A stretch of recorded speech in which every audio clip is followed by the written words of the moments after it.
Cerita mengejutkan diungkap Barada Eliezer, satu terdakwa kasus pembunuhan berencana terhadap Brigadir Yosua, dalam persidangan lanjutan kemarin di Pengadilan Negeri Jakarta Selatan. Awalnya hakim ketua menanyakan apakah ada peristiwa lain seperti pertengkaran yang terjadi antara Putri Chandrawati dengan Ferdi Sambo sebelum kejadian penembakan. Baradae pun menceritakan satu peristiwa yang terjadi pada awal Juni 2022. Kala itu ia dan almarhum berada di kediaman Sambo di Saguling. Ada pula ajudan lain yakni Matius.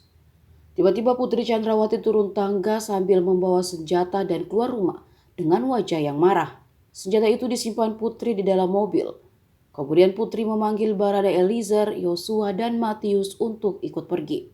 Baradae juga mengatakan jika anak sulung Sambo dan Putri ikut kala itu.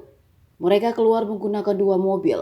Mobil depan berisikan Putri Chandrawati, anak sulungnya Yosua dan Matius. Sedangkan Baradae Eliezer berada di mobil lain di belakang. Saat itu Eliezer sempat bertanya hendak kemana pada Yosua melalui HT. Namun dijawab almarhum agar Eliezer ikut saja. Eliezer juga mengatakan jika mereka berkeliling di daerah Kemang, Jakarta saat itu. Tidak lama kemudian mereka mengarah pulang ke rumah di Jalan Bangka, Jakarta Selatan.